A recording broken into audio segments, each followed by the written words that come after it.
Hello students. तो आज हम डिस्कस करने वाले हैं इंपॉर्टेंट एमसीक्यू जो हमारे होने वाले हैं केमिस्ट्री के टॉपिक से।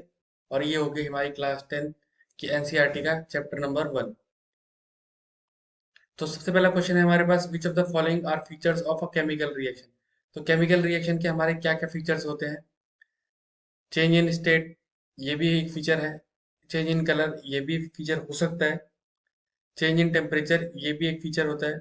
और इवोल्यूशन ऑफ गैस, ये भी हो सकता है। जरूरी नहीं कि ये हो, बट हर रिएक्शन में जरूरी नहीं है, बट हो सकता है। तो अगर हम यहाँ पे बात करेंगे अपनी केमिकल रिएक्शन की, केमिकल रिएक्शन होता क्या है बेसिकली। केमिकल रिएक्शन क्या होता है, यहाँ पे हमारे पास एक होता है, सपोज मान लो ए बी, और ये फॉर्म करके बना रहा होता है हमारा सी। हो सकता है एक से ज्यादा भी प्रोडक्ट बने।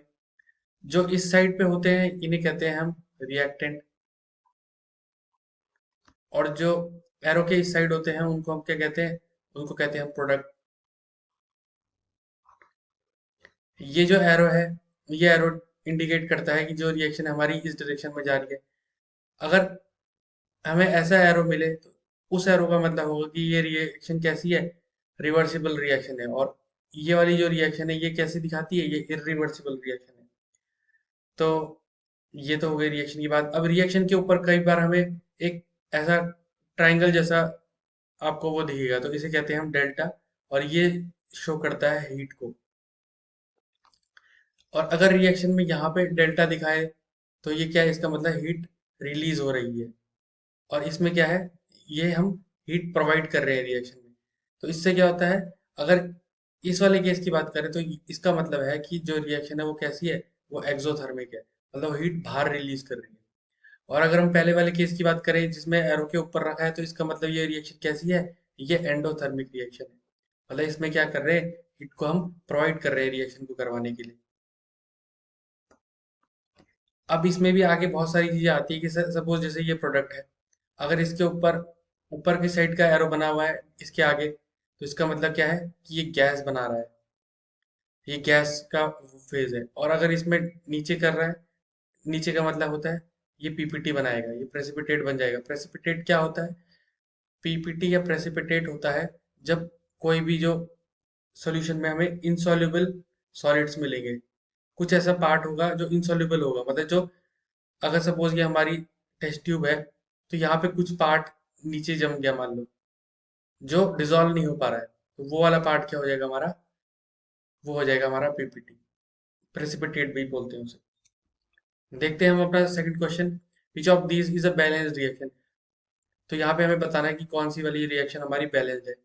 कभी भी हमें देखना हो कि कोई रिएक्शन बैलेंस्ड है या नहीं बैलेंस्ड है, वो कैसे पता चलता है हमें, जब हम देखते हैं कि सपोज जैसे ये एम है, तो ये एम जितना हमारा एरो के इस साइड होगा उतना ही लेफ्ट साइड होगा, राइट साइड भी उतना ही होगा। तो एम तो यहाँ पे इक्वल है, बट ओ पे देख सकते हैं यहाँ पे O2 है, यहाँ पे 2 नहीं है। तो इसको बैलेंस करने के लिए हमें यहाँ पे क्या लिखना है, इसके एम के आगे 2 आना चाहिए था। तो ये हमारी बैलेंस नहीं है। सेकंड रिएक्शन की बात करेंगे तो यहाँ पर क्या है, Zn प्लस H2O। तो यहाँ पे देख सकते हैं Zn तो बैलेंस है, H2 भी हमारा बैलेंस है, और S भी हमारा बैलेंस्ड है, और O4 भी हमारा बैलेंस्ड है। तो यहाँ पर क्या है, यहाँ पे हमारी पूरी की पूरी जो रिएक्शन है वो क्या है, बैलेंस्ड है। तो ये हमारी करेक्ट हो गई। सेकंड जो रिएक्शन है उसमें देखेंगे Fe है हमारे पास, तो यहाँ पे Fe क्या है, 3 हो गया यहाँ पे 3 नहीं है। तो यहाँ पे क्या है, ये हमारी क्या हो गई, बैलेंस नहीं है। और ये H2 है। ठीक है, अगर हम इसे बैलेंस करना है तो कैसे करेंगे, वो भी हम अभी देखते हैं। तो अगर सपोज Fe प्लस H2O है, और इसको बैलेंस करके हमें क्या बनाना है, Fe3O4 प्लस H2। तो अभी Fe3 है तो इसको एक बार 3 करके देखते हैं। 3 कर दिया। अब ये ऑक्सीजन कितना है हमारा, यहाँ पे ऑक्सीजन 4 है, बट यहाँ पर कितना ऑक्सीजन है, यहाँ पे तो 1 ही है। इसके आगे 4 लगा देते हैं, तो ये कितना बन गया हमारा, 4 ऑक्सीजन हमारा हो गया, Fe हमारा 3 हो गया। बट जो हाइड्रोजन है वो कितना हो गया, 4 टू 8 हो गया, 8 हो गया। तो इसको इसको भी हमें 4 करना पड़ेगा। तो अब ये क्या हो गया, ये हमारा बैलेंस्ड हो गया। ऐसे ही हमारे पास फोर्थ इक्वेशन है, ये भी हमारी क्या है, बैलेंस नहीं है। क्यों, क्योंकि यहाँ पे क्या है, H2 है, और यहाँ पे हमारे पास क्या है, 4H है हमारे पास।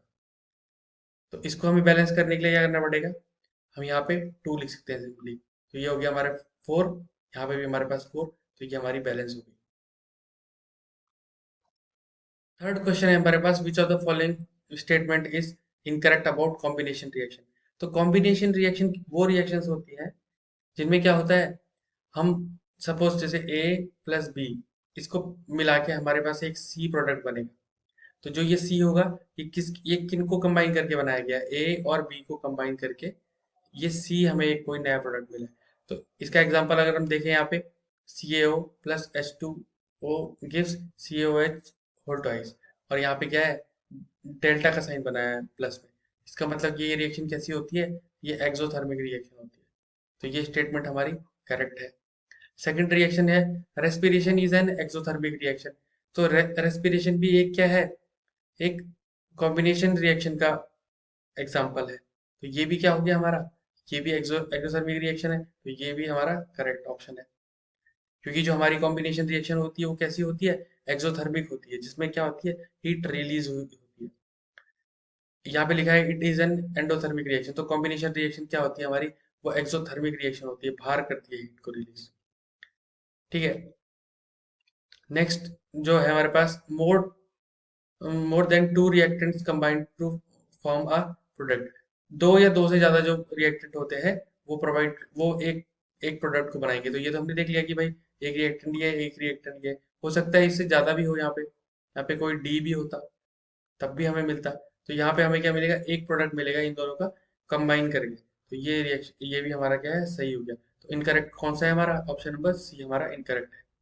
फोर्थ क्वेश्चन है हमारे पास, which of the following statement is correct about decomposition reaction. अब अगर डिकम्पोजिशन रिएक्शन की बात करें तो ये क्या है, ये हमारी कॉम्बिनेशन की उल्टी मान लो। इसमें क्या होगा, हमारे पास कोई ए प्रोडक्ट होगा, ए रिएक्टेंट होगा, और ये हमारा ब्रेक करेगा और ये दो या दो से ज्यादा प्रोडक्ट बनाएगा हमारे। तो इसमें क्या था, हमारे पास एक कोई प्रोडक्ट, एक कोई रिएक्टेंट था, वो टूट के दो या दो से ज्यादा क्या करेगा, हमारे प्रोडक्ट्स बनाएगा। तो इसका एग्जांपल हमने यहाँ पे देख लिया, एग्जांपल भी दिखा है हमें, 2FeSO4। और ये इसमें क्या करना है, हीट। अब ये रिएक्शंस कैसी होती है हमारी, इसमें हम हीट क्या कर रहे हैं, खुद प्रोवाइड कर रहे हैं। तो इसका मतलब ये रिएक्शन कैसी हो जाएगी, एंडोथर्मिक रिएक्शन हो जाएगी हमारी। अब यहाँ पे देखते हैं हमारे पास एक यहाँ पे क्या है, एक रिएक्टेंट है हमारे पास, बट जो हमारे प्रोडक्ट है वो कितने निकल गए, वो तीन निकल गए हमारे। तो ये हमारा रिएक्शन हो गया, एग्जाम्पल सही है इसका। सेकंड ऑप्शन है, single reactant gives simple products. अब इसमें क्या है, सिंगल जो हमारे पास रिएक्टेंट है वो सिंपलर प्रोडक्ट्स देता है, मतलब ज्यादा प्रोडक्ट्स दे देता है वो। ये स्टेटमेंट भी हमारी करेक्ट हो जाती है। थर्ड जो स्टेटमेंट है हमारे पास लिखा हुआ है, 2AgCl, और यहाँ पे ये जो साइन है, ये होता है सनलाइट के लिए साइन। इसको HV ऐसे करके लिखते हैं। और इसमें क्या दिखाया हुआ है, 2AgCl, ये ब्रेक करके बना रहा है 2Ag+Cl2। और ये किसका एग्जाम्पल है, ये इस एग्जाम्पल है फोटोकेमिकल रिएक्शन का। तो डिकम्पोजिशन रिएक्शन बेसिकली हम ये कह सकते हैं कि तीन तरीके की होती है। एक होती है हमारी कैसी वाली होती है, एक होती है थर्मल, जिसमें क्या करते हैं, हम हीट प्रोवाइड करते हैं। एक इलेक्ट्रिक होती है, जिसमें क्या होता है, इलेक्ट्रिसिटी प्रोवाइड करते हैं हम। और जो थर्ड होती है वो हमारी कौन सी होती है, वो फोटो वाली होती है, फोटोकेमिकल। इसमें क्या होता है, इसमें हम सनलाइट की प्रेजेंस में रिएक्शन को कराते हैं। तो ये हमारी हो गई। और फिर जो डी ऑप्शन है हमारे पास, last option, it is an endothermic reaction. क्योंकि क्या है, हम क्या कर रहे हैं, या तो हीट प्रोवाइड कर रहे हैं, या इलेक्ट्रिसिटी प्रोवाइड कर रहे हैं, या तो सनलाइट प्रोवाइड कर रहे हैं। तो ये कैसी टाइप की रिएक्शन हो गई हमारी, जिसमें हम हीट अंदर दे रहे हैं रिएक्शन को करवाने के लिए। तो एंडोथर्मिक रिएक्शन हो गई हमारी। नेक्स्ट क्वेश्चन है हमारे पास, डिस्प्लेसमेंट रिएक्शन इज। तो ये कौन कौन सा ये यहाँ पे डिस्प्लेसमेंट रिएक्शन के एग्जांपल है, तो ये सारे ही जो हमारे क्या है, डिस्प्लेसमेंट रिएक्शन के एग्जांपल है। यहाँ पे क्या कर रहा है, जो Fe है वो Cu को डिस्प्लेस कर दे रहा है। तो यहाँ पे क्या हो गया हमारा, ये Cu है, FeSO4 बन गया है यहाँ पे। सेकंड में भी क्या है, Zn जो ज्यादा रिएक्टिव है Cu से, तो यहाँ पे भी उसने सेम यही किया, Cu को डिस्प्लेस कर दिया। पीबी में भी सेम यही केस हो रहा है, ये इसको डिस्प्लेस कर रहा है। तो इसके लिए हमारे पास एक रिएक्टिविटी टेबल होती है, जो आपने पढ़ी हुई होगी, जिसमें बेसिकली क्या होता है, पोटेशियम, सोडियम, कैल्शियम,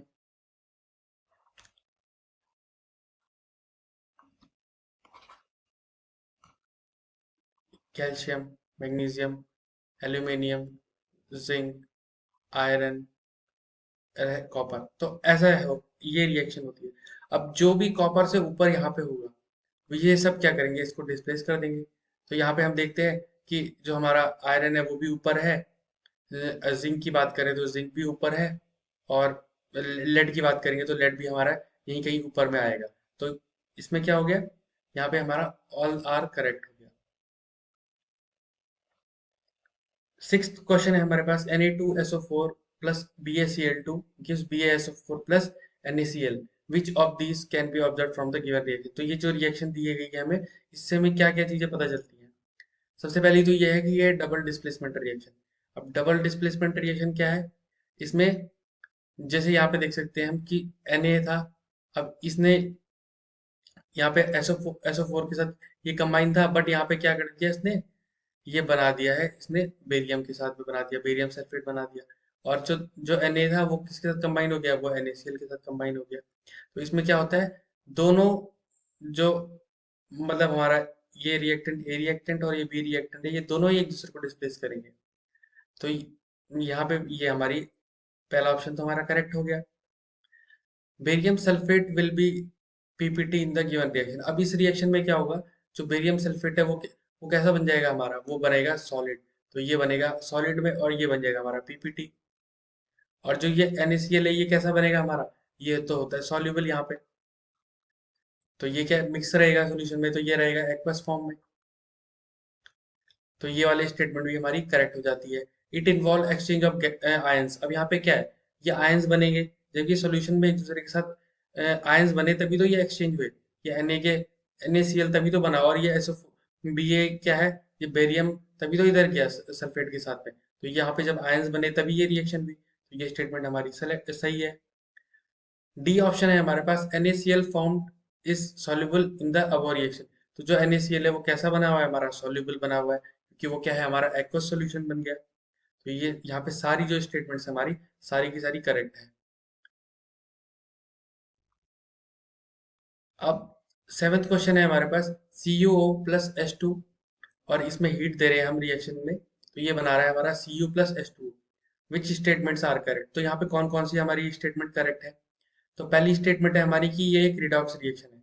अब रिडॉक्स रिएक्शन क्या होती है, इसमें क्या होता है, ऑक्सीडेशन भी होती है और रिडक्शन भी होती है। तो ये कैसी होती है, एक ही रिएक्शन में ये दोनों चीजें मिलती है, तो तब हम उसे कहते हैं रिडॉक्स। अब यहाँ पे देख सकते हैं कि ऑक्सीडेशन मतलब बेसिकली आप ये समझ सकते हो कि एडिशन ऑफ ऑक्सीजन, मतलब होता है एडिशन ऑफ ऑक्सीजन और रिमूवल ऑफ हाइड्रोजन। और एक और चीज होती है इसमें, रिमूवल ऑफ इलेक्ट्रॉन। तो ये तीन चीजें हमें याद रखनी है कि ऑक्सीडेशन के लिए क्या क्या केस है। और रिडक्शन में क्या होता है, इसी का अपोजिट हो जाता है। तो यहाँ पे क्या है कि ये रिडॉक्स रिएक्शन है। अभी Cu शोज रिडक्शन, तो Cu में क्या हो रहा है, रिडक्शन हो रहा है, मतलब यहाँ पे ऑक्सीजन ऑक्सीजन था हमारा, बट इस वाले Cu में देखेंगे तो क्या है हमारा, ऑक्सीजन रिमूव हो चुका है। तो ये हमारा इसमें क्या कर रहा है, रिडक्शन दिखा रहा है। ये भी सही स्टेटमेंट है हमारी। ए स्टेटमेंट भी हमारी करेक्ट हो जाती है। सी स्टेटमेंट बोलती है H2 सोर्स ऑक्सीडेशन। तो अब ये क्या है, H2 में क्या था, यहाँ पे ऑक्सीजन तो प्रेजेंट नहीं था, बट इसमें इस केस में देखेंगे तो यहाँ पे क्या हो गया हमारे पास, जो प्रोडक्ट साइड में ऑक्सीजन उसमें ऐड हो चुका है, तो उसमें क्या ऑक्सीडेशन हुआ है। तो यहाँ पे all the statements are correct. Eighth question है हमारे पास, which of the following is correct regarding the corrosion. Eighth question है, which of the following is correct regarding the corrosion. तो कोरोजन के बारे में कौन कौन सी जो स्टेटमेंट है हमारी यहाँ पे सही है। कोरोजन बेसिकली क्या होता है कि जब भी हमारा कोई मेटल होता है, उसमें जब मॉइस्चर या एसिड का जो मतलब रिएक्शन होती है, तो उसके कारण वो क्या करता है, उसमें कोरोड हो जाता है, मतलब उसमें उसकी जो अपनी प्रॉपर्टीज है वो लूज करने लग जाएगा। तो वो ऑक्सीडाइज हो जाएगा बेसिकली। तो जो एट्थ क्वेश्चन है वो क्या बोल रहा है, आयरन, पहला स्टेटमेंट है हमारा, iron articles show reddish brown colour in rusting. तो आयरन में जब कोरोजन होता है या मतलब जो कोरोजन की प्रोसेस होती है उसे हम रस्टिंग कहते हैं। अब जब आयरन में रस्टिंग होती है तो वो कैसा बन जाता है, उसका रेडिश या ब्राउन कलर, आपने घर पे भी देखा होगा, कभी किसी चीजों में हम बोलते हैं जंक लग गया, तो जंक लगता है तो बेसिकली कौन सा कलर वहां पे मिलता है हमें? रेडिश ब्राउन कलर मिलता है। तो ये स्टेटमेंट हमारी सही है। सेकंड स्टेटमेंट है हमारी, in this process metal is attacked by moisture और एसिड्स। तो ये स्टेटमेंट भी हमारी सही है। अभी हमने पहले डिस्कस किया था कि इस प्रोसेस में क्या होता है, जो मेटल है उसमें क्या होता है, या तो मॉइस्चर का अटैक होगा या तो एसिड का अटैक होता है। जब एसिड भी अगर किसी मेटल के ऊपर गिरता है तो वो क्या होता है, कोरोजन हो जाता है उसमें। और मॉइस्चर या पानी वानी भी गिरता है तो उसके कारण भी क्या होता है, उसमें कोरोजन हो जाता है। सी स्टेटमेंट है हमारे पास, silver gets black coloured when corroded. और जो सिल्वर है वो कैसा हो जाता है, वो काला कलर का हो जाता है जब उसमें कोरोजन होता है। तो ये स्टेटमेंट हमारी करेक्ट है। लास्ट स्टेटमेंट है हमारी, copper on corrosion gets green colour. तो देखा होगा हमने, घर पे बहुत सारे हमारे जैसे बर्तन भी होते हैं कॉपर के, तो उनमें जब उनमें पानी लगता है या कुछ लगता है तो वो हमको कैसे दिखते हैं, वो ग्रीन कलर लग जाता है उसमें। फिर हम उसे, जैसे पीताम्बरी वगैरह होता है, उससे क्लीन करते हैं। घर में देखा होगा, जो मतलब मम्मी लोग होते हैं, वो जैसे मूर्तियां हो गई या फिर कॉपर के बर्तन हो गए, तो उनको कैसे करते हैं, वो उससे क्लीन करते हैं, तो तब क्या होता है, तब वो दोबारा से शाइन करने लग जाता है। तो वो भी एक कोरोजन का हमारा क्या है। तो यहाँ पर हमारी all the statements are correct. Next question है हमारे पास, which of the following is correct about rancidity. तो रेंसिडिटी क्या होती है, अब ये पढ़ते हैं। Fats and oils get oxidise and changes taste and smell of these substance. तो जैसे कुछ भी हमारे घर में कोई चीज है, खाना है मान लो, या कोई चीज है, तो क्या होता है, उसमें क्या होता है, फैट होता है, ऑयल होता है, जिसके कारण अगर हम उसे खुला छोड़ दें तो वो कुछ टाइम बाद उसमें क्या आती है, उसका टेस्ट भी चेंज हो जाता है और उसकी स्मेल भी चेंज हो जाती है। तो इसी प्रोसेस को क्या कहते हैं हम, रेंसिडिटी कहते हैं। तो ये स्टेटमेंट हमारी सही है। Antioxidants are used to prevent in it. तो अब हम देखते हैं कि जैसे अगर हमें उस सामान को बचा के रखना है, मतलब थोड़ा ज्यादा देर तक वो अपना रहे, और उसमें जो बैड स्मेल है या फिर जो ये बैड टेस्ट है उसका नहीं आए, तो हम क्या करते हैं, उसके लिए एंटीऑक्सीडेंट्स को ऐड करते हैं उसमें, ताकि जो उनकी जो शेल्फ लाइफ है वो थोड़ी इंक्रीज हो जाए। थर्ड स्टेटमेंट है हमारी, flush bags of chips are filled with nitrogen. तो हमने देखा होगा, जैसे हमारे ये कुरकुरे या लेज वगैरह जो होते हैं, तो वहां पर क्या होता है कि जो मतलब चिप्स होते हैं उनको फ्रेश रखने के लिए क्या किया जाता है, उसमें नाइट्रोजन की हवा भरी जाती है। तो ये स्टेटमेंट भी हमारी क्या है, सही है। तो यहाँ पे all the statements are correct. Last question है हमारे पास, what is the case falls in oxidation. तो अभी हमने पीछे वाले क्वेश्चन में भी डिस्कस किया था कि भाई ऑक्सीडेशन क्या होता है। ऑक्सीडेशन होता है एडिशन ऑफ ऑक्सीजन। ये स्टेटमेंट हमारी करेक्ट है। दूसरा है रिमूवल ऑफ हाइड्रोजन। ये भी हमारा जो स्टेटमेंट सही है। फिर तीसरा है रिमूवल ऑफ इलेक्ट्रॉन। तो ये भी हमारा क्या है, सही स्टेटमेंट है। एडिशन ऑफ इलेक्ट्रॉन ये हमारा क्या है, ये फॉल्स हो जाएगा हमारा। तो यहाँ पे कौन सा वाला ऑप्शन सेलेक्टेड है हमारा, ऑप्शन नंबर डी हमारा यहाँ पे करेक्ट आंसर होने वाला है। आई होप आपको ये वीडियो अच्छी लगी होगी। अगर आपको ये वीडियो अच्छी लगी तो आप इसे लाइक कर सकते हैं, और अगर कोई सजेशन देने हैं तो उसे कमेंट भी आप कर सकते हैं हमें। Thank you.